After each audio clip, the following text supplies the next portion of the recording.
Di dalam nama Tuhan Yesus menyampaikan firman Tuhan untuk saling berbagi, saling menasihati, dan bukan hanya untuk saudara-saudari sekalian, tetapi juga untuk saya, dan kiranya kita semua boleh belajar firman Tuhan, kita boleh melakukan di dalam kehidupan kita sehari-hari, dan sehingga kita boleh menghasilkan hidup yang berbuah. Firman Tuhan pada sore hari ini berjudul, Pikulah kuk yang kupasang. Saudara, ketika seorang bayi lahir ke dalam dunia, mengawali kehidupannya, akan terdengar tangisan.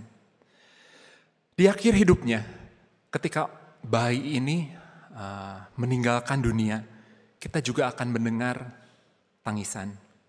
Demikianlah pemazmur mengatakan, masa hidup manusia 70 tahun, jika kuat 80 tahun, dan kebanggaannya adalah kesukaran dan penderitaan.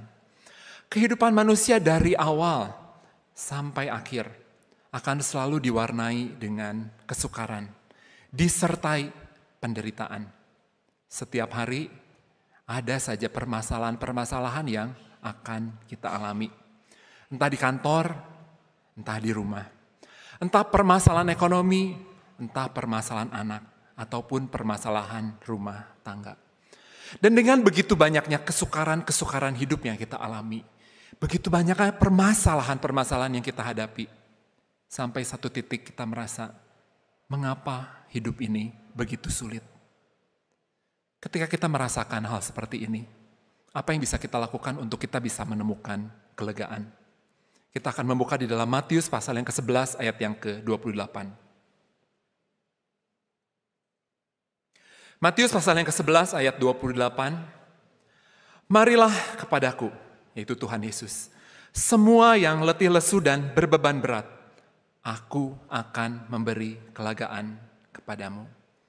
Saudara, ketika kita menghadapi hidup ini begitu berat, Alkitab memberitahukan kepada kita, bagaimana caranya agar kita bisa mendapatkan kelegaan, ketenangan, kedamaian, di tengah permasalahan-permasalahan yang kita alami.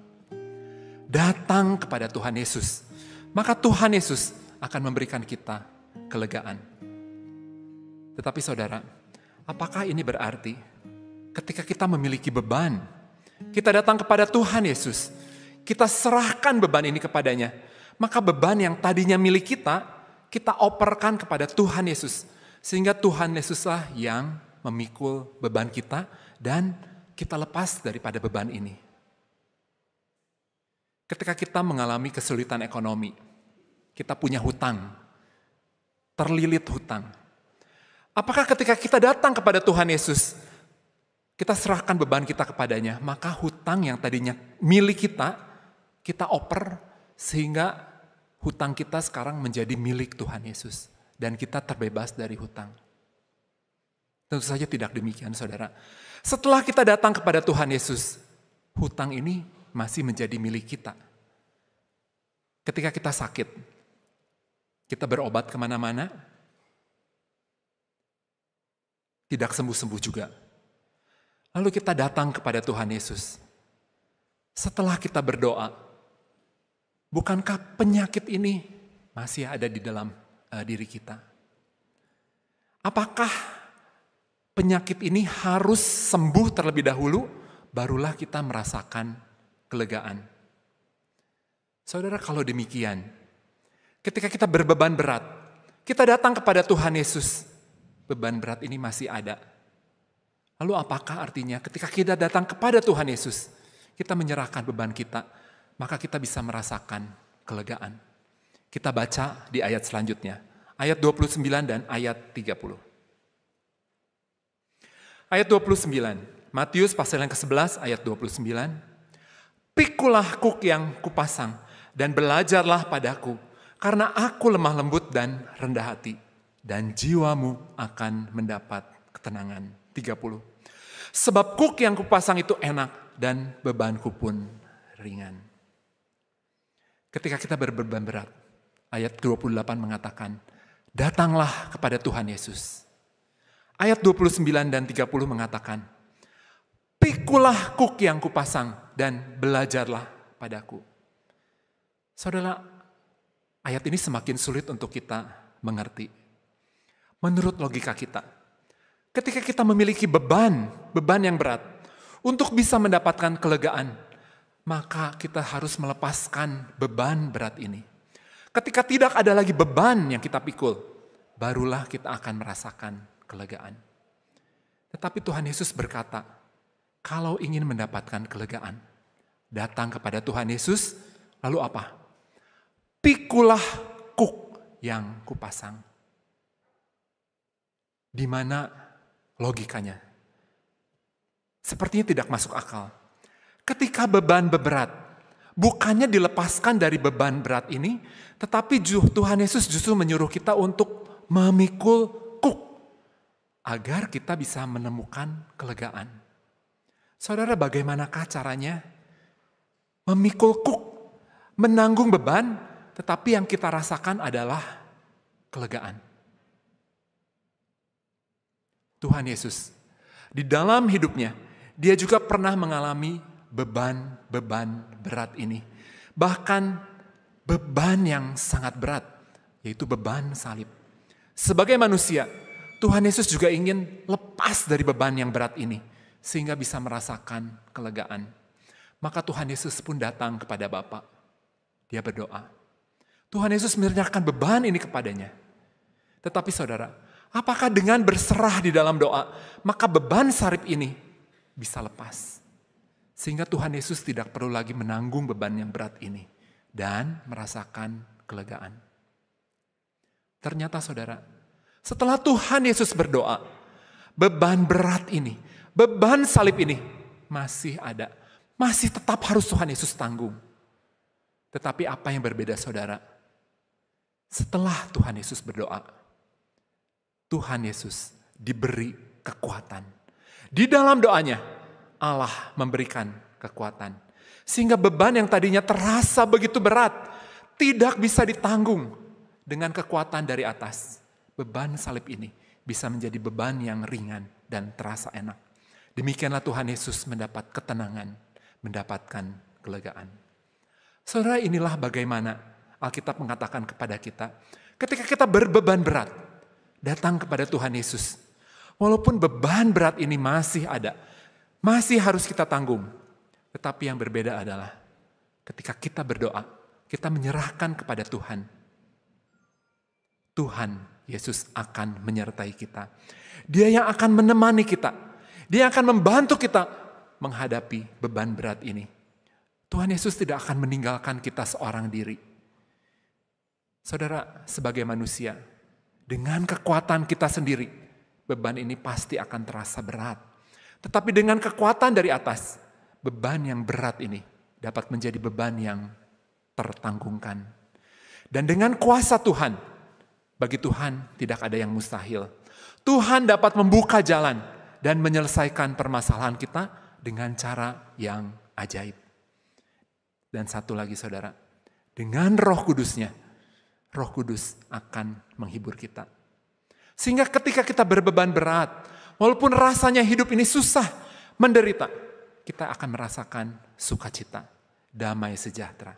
Demikianlah ketika kita datang kepada Tuhan, maka beban yang berat ini dapat menjadi beban yang ringan. Enak untuk kita tanggung, karena kita menanggungnya bersama Tuhan Yesus. Lalu selanjutnya kita akan melihat mengapa Tuhan mengizinkan beban berat ini terjadi di dalam kehidupan kita. Mengapa Tuhan tidak membuat hidup kita berjalan dengan mulus? Mengapa harus ada permasalahan-permasalahan yang muncul di dalam kehidupan kita? Kita akan membuka satu ayat. Roma pasal yang kelima, ayat yang ketiga sampai yang keempat. Roma pasal yang kelima, ayat yang ketiga sampai yang keempat. Dan bukan hanya itu saja, kita malah bermegah juga dalam kesengsaraan kita. Karena kita tahu bahwa kesengsaraan itu menimbulkan ketekunan. Dan ketekunan menimbulkan tahan uji. Dan tahan uji menimbulkan pengharapan. Dengan adanya beban di dalam kehidupan kita, dengan kita mengalami kesengsaraan demi kesengsaraan, kita sedang dibentuk untuk menjadi pribadi yang tahan uji. Kesukaran-kesukaran ini akan membuat kita menjadi pribadi yang lebih baik, membuat iman kita semakin kuat. Seperti berlian, saudara. Untuk berlian ini bisa menjadi berlian, ada sebuah proses yang sangat panjang yang harus dialami oleh si berlian ini sampai akhirnya bisa menjadi berlian. Tidak ada cara instan, tidak ada jalan pintas untuk bisa menjadi berlian. Saudara, berlian pada dasarnya adalah karbon. Ini nama jenis bahan kimia. Karbon itu ada di mana-mana. Kendaraan mengeluarkan asap, itu karbon. Debu, ini karbon. Karbon ini sama sekali tidak ada harganya. Tetapi jika karbon yang tidak berharga ini terus ditekan selama ribuan tahun, melawan kondisi alam yang begitu keras, maka karbon ini akan menjadi keras. Semakin keras dan semakin keras. Dan saudara, setelah menjadi keras, berlian yang mentah ini masih harus mengalami satu tahap lagi, yaitu proses pengasahan. Setelah ini semua dilalui, barulah akhirnya berlian ini jadi. Dan kita bisa melihat berlian yang mengkilap, yang harganya itu sangat-sangat mahal. Tanpa melalui proses yang panjang dan menyakitkan ini, karbon hanya akan menjadi karbon yang tidak ada nilainya.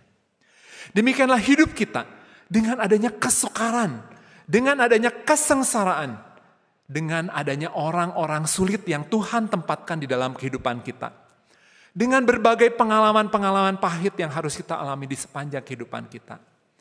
Inilah sebuah proses yang harus kita lalui untuk kita bisa menjadi pribadi yang lebih baik.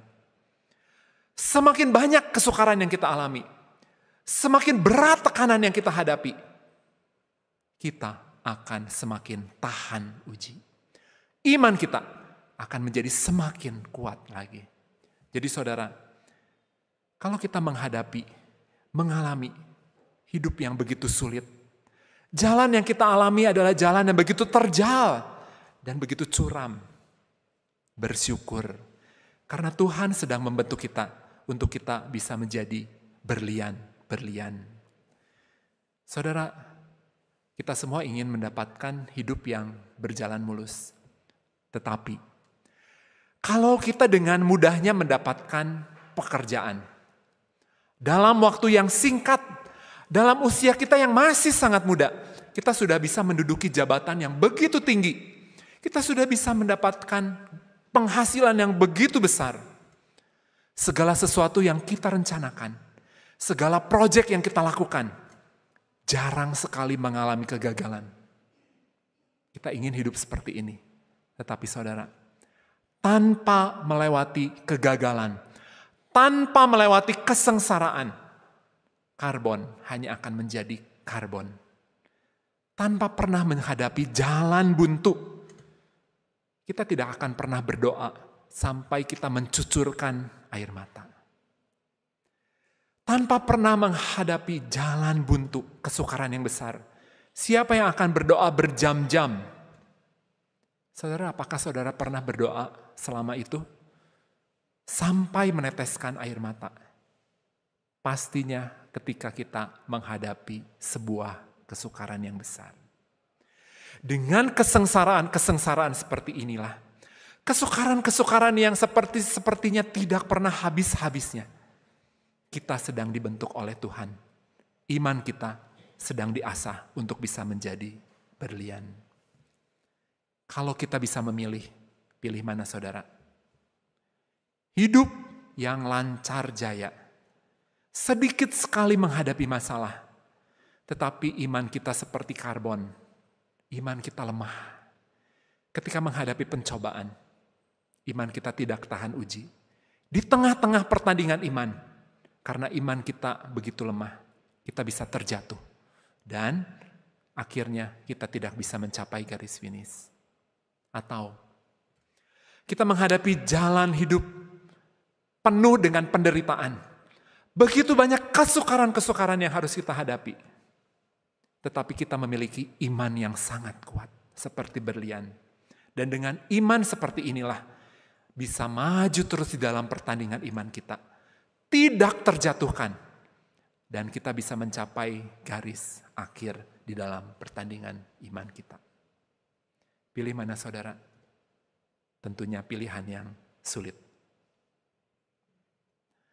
Kita buka ayat selanjutnya, Ratapan pasal yang ketiga, ayat yang ke-27. Ratapan pasal yang ketiga ayat yang 27 adalah baik bagi seorang pria memikul kuk pada masa mudanya. Saudara, istilah kuk ini adalah istilah yang digunakan di dalam pertanian, bagaimana seorang petani menggunakan kuk ini kepada kerbau-kerbaunya. Dan seorang petani ini ketika memasangkan kuk kepada kerbaunya, dia itu akan memasangkan kuk ini sejak kerbau ini masih kecil. Dari kecil sudah mulai dipasangkan kuk. Dibiasakan mengenakan kuk.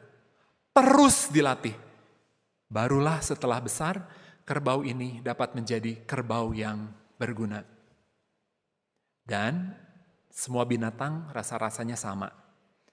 Kalau kita punya anjing, saya tidak punya anjing. Untuk bisa menjadi anjing yang terlatih, yang biasa kita lihat di televisi begitu pintarnya, perlu dilatih sejak kecil. Kalau sudah besar, mau dilatih, mungkin bisa, tetapi akan lebih sulit. Demikianlah kita sebagai manusia, untuk seseorang bisa memiliki karakter yang baik, memiliki iman yang kuat, kita perlu melatih dari sejak masa mudanya. Dari sejak kecil. Kalau sudah dewasa, baru kita mau mulai untuk melatih, mungkin bisa. Tetapi lebih sulit. Saudara, dari dulu itu saya ingin sekali bisa berbicara bahasa Mandarin. Walau papa mama saya itu bisa Mandarin, tetapi dari kecil itu pakainya itu Sunda, ya. Jadi saya gak ngerti Mandarin, denger gak bisa.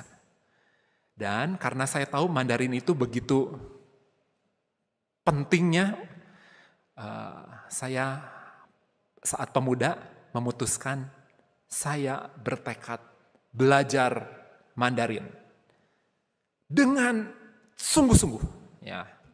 Saya ambil les, setiap hari saya akan belajar. Hafalin. Yang baru saya bisa ingat.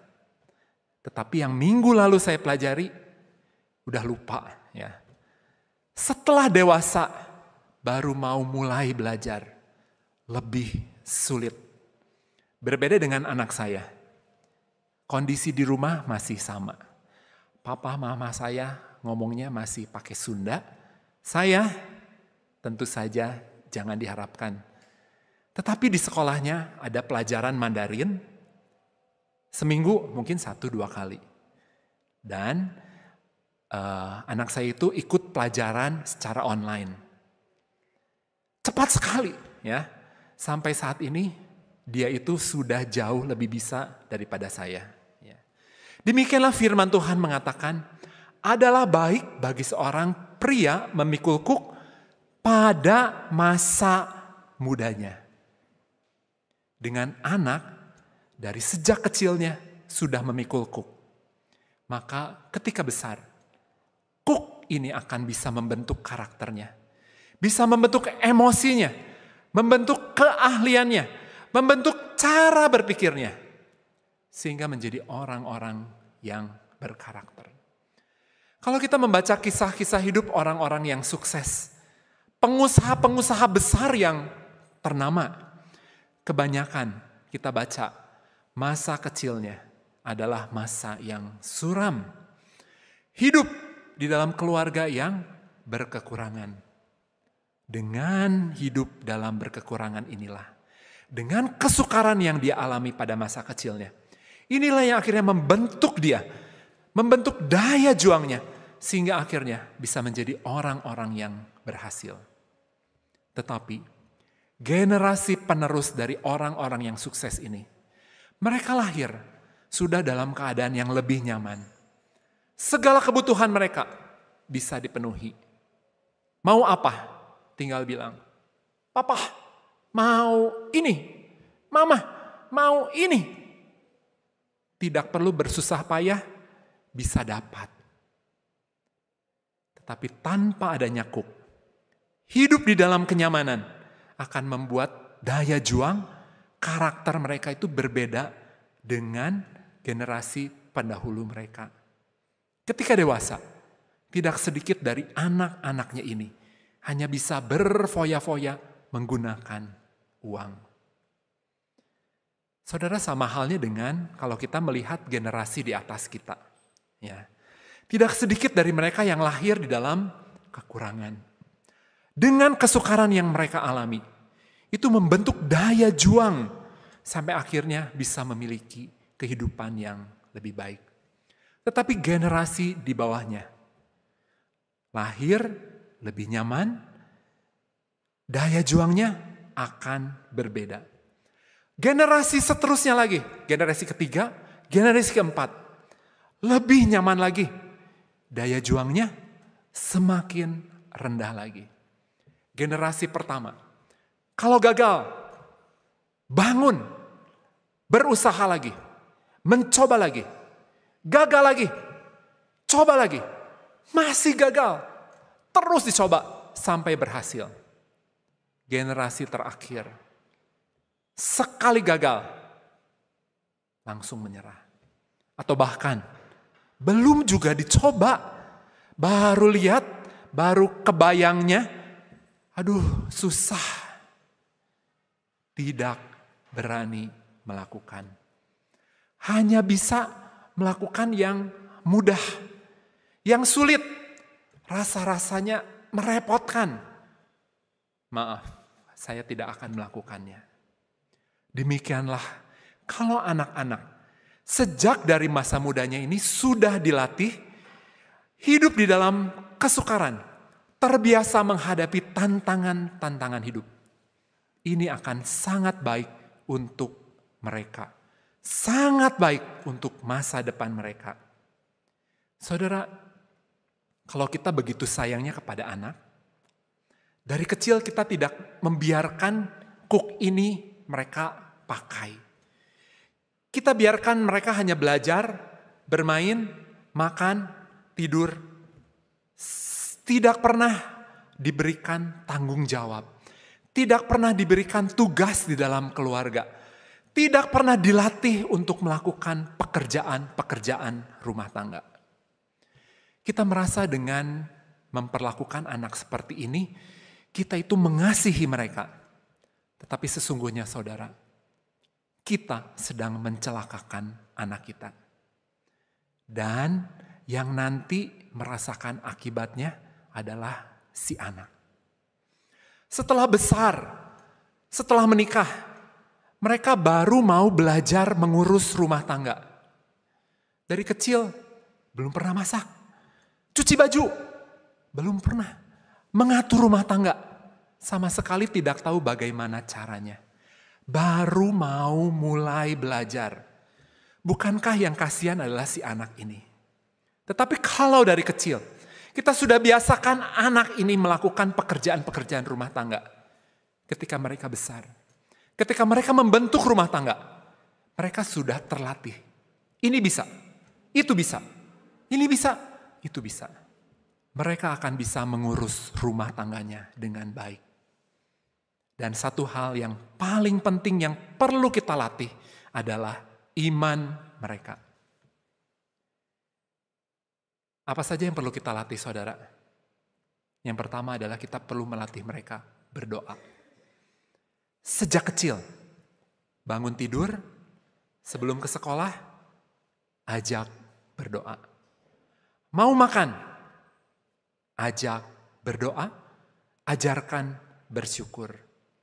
Mau tidur, ajak kembali berdoa. Ketika mereka sakit, ajak mereka berdoa. Setelah sembuh, ajarkan. Ini karena doa. Ajarkan bersyukur. Maka ketika mereka bertumbuh dewasa, mereka sudah terbiasa dengan berdoa.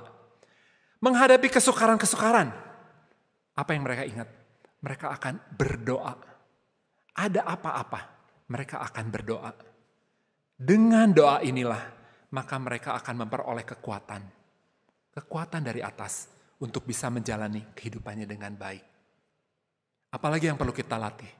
Yang kedua, kita perlu melatih mereka membaca Alkitab. Saudara, mulai bulan ini, Gereja Pusat memprogramkan satu program yang sangat baik.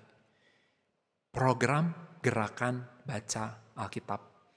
Mendorong seluruh jemaat dari anak-anak sampai lansia membiasakan untuk membaca Alkitab. Bacaannya singkat ya. Hanya beberapa ayat. Disertai penjelasan juga renungan aplikasi kehidupan kita sehari-hari. Dan setiap hari saudara, gereja mengirimkan bacaan Alkitab ini mengingatkan kita untuk membacanya. Bagi kita yang sulit sekali menggunakan HP, gereja telah mencetak di dalam warta jemaat bahan bacaan ini. Agar apa saudara? Kita terbiasa untuk membaca Alkitab. Dan untuk anak-anak, Gereja Pusat juga telah membuat bacaan khusus untuk anak. Bacaannya sama, tetapi penjelasannya lebih pendek. Bagi kita yang punya anak, ajarkan anak kita, biasakan mereka membaca Alkitab setiap hari. Dari sejak kecilnya, kita biasakan bentuk kebiasaan membaca Alkitab. Dan firman Tuhan yang kita baca, ini akan menjadi bekal yang paling berguna untuk mereka bisa menjalani kehidupannya saat mereka bertumbuh dewasa. Dan yang ketiga, yang perlu kita latih adalah ibadah. Saudara, beribadah sekalipun itu perlu kita latih sejak kecil. Hari Sabat, pagi ada ibadah raya. Sabat pagi itu bukan ibadah untuk orang dewasa. Ibadah raya ini adalah kebaktian untuk semua usia dari kecil sampai lansia bisa beribadah bersama-sama di dalam aula. Ajak anak kita beribadah. Siang ada kelas PAMS untuk anak. Ya, ada belajar Mandarin, ada belajar bahasa Inggris, ada belajar musik, ada kreativitas. Ajak anak kita ikut. Sore ada kelas Sabat. Besok Minggu pagi sekolah Minggu. Saudara, sangat-sangat baik kalau kita bisa membiasakan anak kita, melatih mereka beribadah sejak masa kecilnya. Tetapi memang saudara, yang namanya cook, dikasih beban, ini bukan hal yang menyenangkan. Terlebih bagi anak-anak. Ketika seorang petani memasangkan kuk kepada anak kerbau ini pasti tidak senang. Pasti merasa tidak nyaman dan mereka itu akan memberontak. Tetapi walau memberontak, si petani ini akan mengenakan kuk ini. Memaksakan kuk ini tetap harus dipakai oleh si anak kerbau. Anak kerbau masih kecil, tenaganya masih kecil. Petani lebih kuat, masih bisa dipaksa. Kita bayangkan kalau si kerbau ini baru mau mulai dipasangkan kuk setelah besar. Kerbau segede apa saudara? Segede sapi. Ya. Besar. Lalu dipasangkan kuk. Apa yang terjadi saudara? Kerbau ini bisa menendang si petani. Atau kerbau ini bisa lari. petani ini akan tidak bisa memasangkan kuk ini. Demikianlah saudara, anak kita ketika dipasangkan kuk, pasti tidak akan menyenangkan. Mereka dapat memberontak. Kita ajak ke gereja, yuk kita ke gereja. Tidak mau main. Mereka akan menangis. Mereka akan menjerit, merontak, mungkin di lantai, menangis. Tetapi saudara, kita tahu demi kebaikan si anak, demi keselamatan jiwanya, kita perlu memasangkan kuk ini. Maka saudara, mari kita lakukan.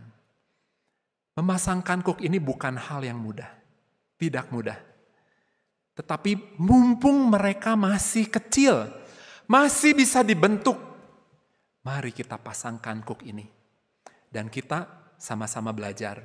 Saya juga anaknya masih kecil, ya. Kita semua mari kita berjuang sama-sama belajar. Walaupun si anak tidak suka, jangan sampai kita merasa kasihan, tidak tega si anak mengenakan kuk. Kalau si anak memberontak, tidak mau. Lalu kita ikuti keinginannya. Kita biarkan. Iya sih, kasihan ya, masih kecil, masa udah harus menggunakan kuk. Iya ya, nanti kecapean. Dari pagi sampai sore, aduh kasihan si anak. Dan kita tidak mau memasangkan kuk ini. Tetapi saudara, dengan kita tidak memasangkan kuk sejak anak masih kecil, kita sedang membahayakan imannya. Ketika mereka beranjak dewasa, karena mereka tidak terbiasa berdoa, tidak punya bekal firman Tuhan, tidak terbiasa beribadah, dengan mudahnya mereka akan meninggalkan Tuhan. Ketika mereka masuk usia remaja, usia pemuda, kita tidak lagi melihat mereka ada di dalam gereja. Karena itu saudara, kalau kita sayang kepada anak kita, maka demi iman mereka, demi akhir hidup mereka, mereka bisa masuk ke dalam kerajaan sorga. Jangan merasa kasihan. Jangan tidak tega. Berjuang, pasangkan kuk ini selagi mereka masih kecil.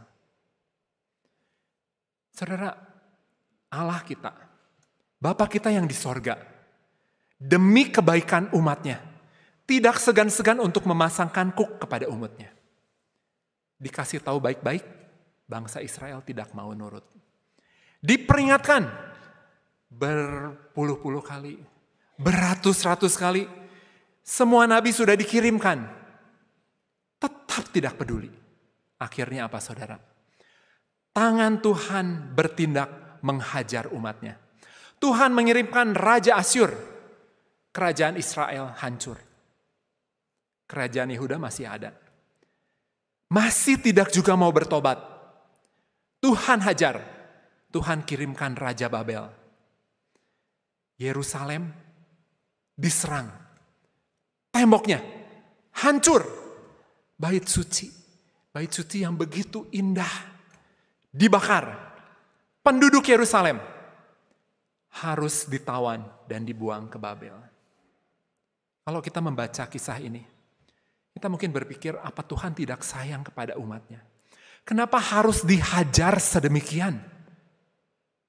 Apakah Tuhan tidak merasa kasihan? Justru Tuhan begitu sayang kepada umat Israel sehingga dia menghajar demi kebaikan umatnya. Seorang saudari datang kepada pendeta. Bukan pendeta Budi, bukan pendeta Barnabas. Saudara ini berkata, "Pendeta, saya hanya 1 kali melewatkan Sabat. Sabat lalu saya tidak datang karena ada urusan penting yang mendesak. Tetapi kenapa? Saya ini harus mengalami kecelakaan dan saya harus mengeluarkan banyak uang untuk memperbaiki mobil saya. Saya itu hanya 1 kali melewatkan Sabat. Jemaat lainnya lebih banyak daripada saya. Mengapa Tuhan membiarkan mereka dan saya itu tidak boleh? Apa jawaban pendeta? Satu hal yang pasti, Tuhan sangat mengasihimu. Maka ketika kamu berbuat salah, Tuhan langsung menghajar sehingga kamu langsung bertobat. Kalau dibiarkan, maka akan ada kedua kali, akan ada ketiga kali, dan akan ada ke-100 kalinya. Demikianlah saudara, kalau kita sayang kepada anak-anak kita, kita harus berani untuk memasangkan kuk iman ini. Sehingga mereka memiliki iman yang kuat ketika mereka bertumbuh dewasa. Yang terakhir,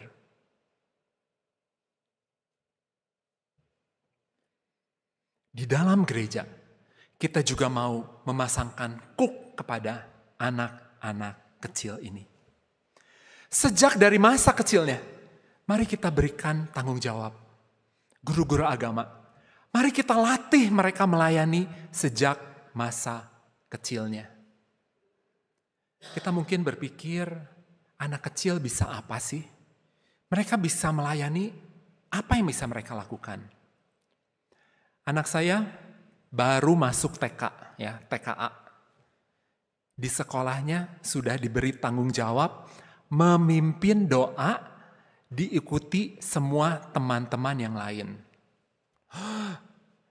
Ketika saya mendengar anak saya di dalam Zoom, setiap anak digilir, hebat sekali ya, anak TK itu sudah dilatih memimpin doa. Di gereja, seharusnya kita pun bisa melakukan hal ini, melatih sejak kecil memimpin doa. Nyambut tamu, anak kecil bisa nggak? Pasti bisa. Bisa ditemani orang tua, bisa ditemani gurunya. Menginjil, hahaha, mana bisa anak-anak. Itu mungkin kita berpikir seperti itu. Tetapi jangan anggap remeh anak-anak kecil ini. Di Gereja Sunter sudah beberapa kali mengadakan KPI. Dan anak-anak ini diberi tanggung jawab menyebarkan pamflet. Emang bisa? Ternyata saudara, anak-anak ini yang justru paling bersemangat. Dari rumah ke rumah, tidak ragu-ragu dipencet bel. Tut, tut. Keluar, kasih pamflet. Ke rumah berikutnya, di bel. Maka ketika besar saudara, kalau kita latih anak-anak kecil ini melayani. Ketika besar mereka sudah terbiasa melayani. Dan dengan pelayanan ini akan membantu iman bertumbuh lebih baik lagi. Kalau kita merasa anak-anak bisa apa? Dan kita tidak pernah memberikan mereka tanggung jawab. Tidak pernah diberikan kuk setelah besar. Seperti kita ya, seperti saya. Ayo pimpin doa. Gak bisa, pendeta aja. Menginjil, mana bisa ya? Karena kita tidak dilatih sejak kecil. Hari ini saudara, firman Tuhan mengingatkan kita. Adalah baik bagi seorang pria memikul kuk pada masa mudanya. Masih kecil, mari kita latih. Masih kecil, masih bisa dibentuk. Biasakan mereka berdoa. Biasakan mereka beribadah. Latih mereka melayani. Jangan tunggu mereka dewasa.